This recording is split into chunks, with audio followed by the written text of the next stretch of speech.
Alrighty everyone, welcome to growcoach.com. Today we are planting up our Canna Lilies. We've overwintered these in our basement, and I'm pretty happy with the way these have overwintered because they haven't shot up very much. And that means that they've been dry enough. So when you're overwintering these plants, if they get any or excessive moisture or just too moist, then they start to grow and sprout, and then they can even develop aphids and all kinds of insects and things on them, and they rot. So what we did was we dug them out of the pots where we had them, and we just sat them out in the sun and chopped the tops off and just let these things dry. We even flipped them over a bit, so that they would dry out really good. And then once they're pretty much just bone dry, then we put them into storage. We just set that whole lump into a big pot, and we tucked it into a sort of a cool spot in the back of our storage room. And so they didn't need anything, they don't need any light or anything, they just need to be cool. So, between 50 and 60 degrees Fahrenheit, 10 to 15 degrees Celsius, that's ideal. I think these were stored at about a little warmer than that, about 65 degrees Fahrenheit.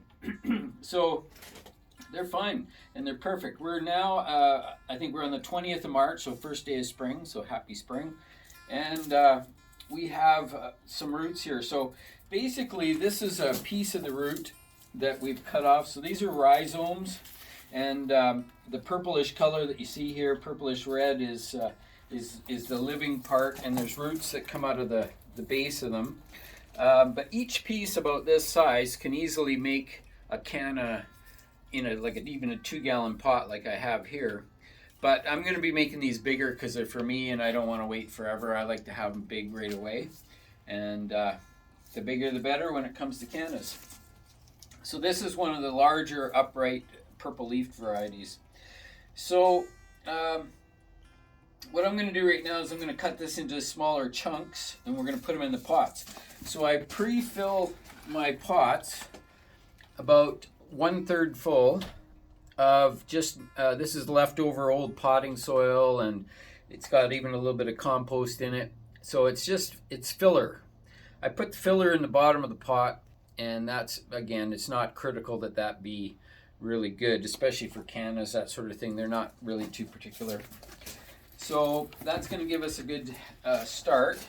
And this just makes it easy, so I'll be able to just put the roots right in there, and then I'll be able to take the soil and put the regular potting soil on top. So away we go. This one I'm going to save. I'm going to put that in a separate pot after. But what I do is I just take my pruners, sort of like this, and I just try to find a spot where I can get in and sort of divide them. It's not a perfect science, that's for sure. And then I just kind of give it a little pressure, and then the piece sort of comes apart. That's a huge chunk. That's probably even a little too big for what we want. Boy, that's powdery dry. That's perfect. Well, let's see if that'll fit. Actually, that will fit. They're not going to last very long. If I'm putting pieces this big into a pot of this size, it's already root bound before I even get started. So they're not going to live in these pots for very long. This is just to get them started. So I think I'm okay with a couple that are this big. So I'll put this in the one that has the least amount of soil in it, just like that. And then I'll just top that up with some soil, which I have here.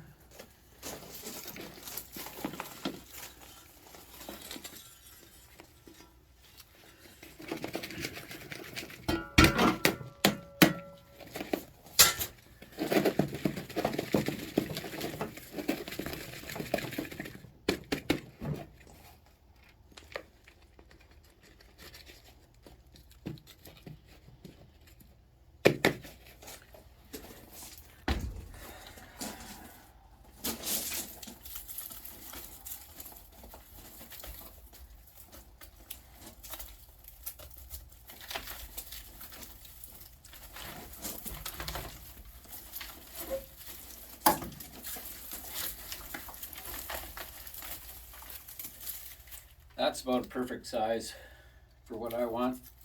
Like I say, you can always make them smaller. There we go.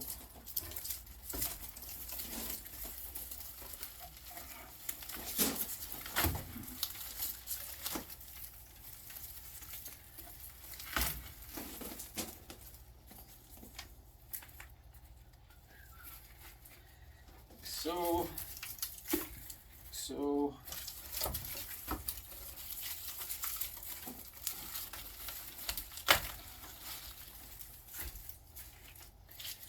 one big one left over.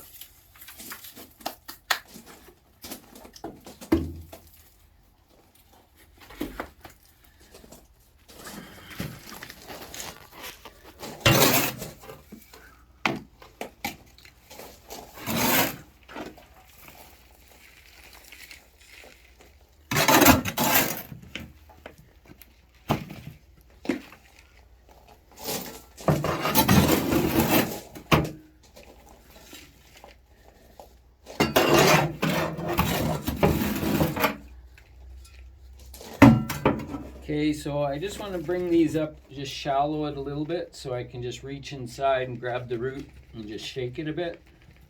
I just bring it up a little bit closer to the surface.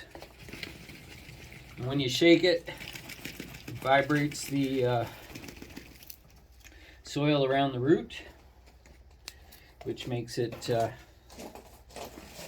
just perfect. You don't want to over compact your plants when you're planting. Just a nice loose soil is all you need.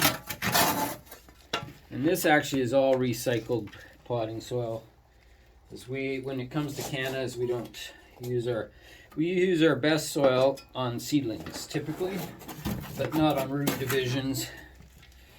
And there we go. So that's close enough. These don't have to be absolutely perfect. There we go. Because again, we're just going to be, remember when you pick up your pots, put your finger between the pots. It's a way to carry them. That's a nurseryman's trick. So there we go. So there's your cannas. We got 5 big ones here that are ready to go for this spring. And again, we're about the 20th of March. We could have done this anytime mid-March. But now we really want to warm these up, because these are only going to grow as fast as they are warm. So for starters, I might start them in here, but I might actually move them into our house where it's a bit warmer at night. We'll see. Anyway, that's cannas for today. And remember, they're not going to need a lot of water.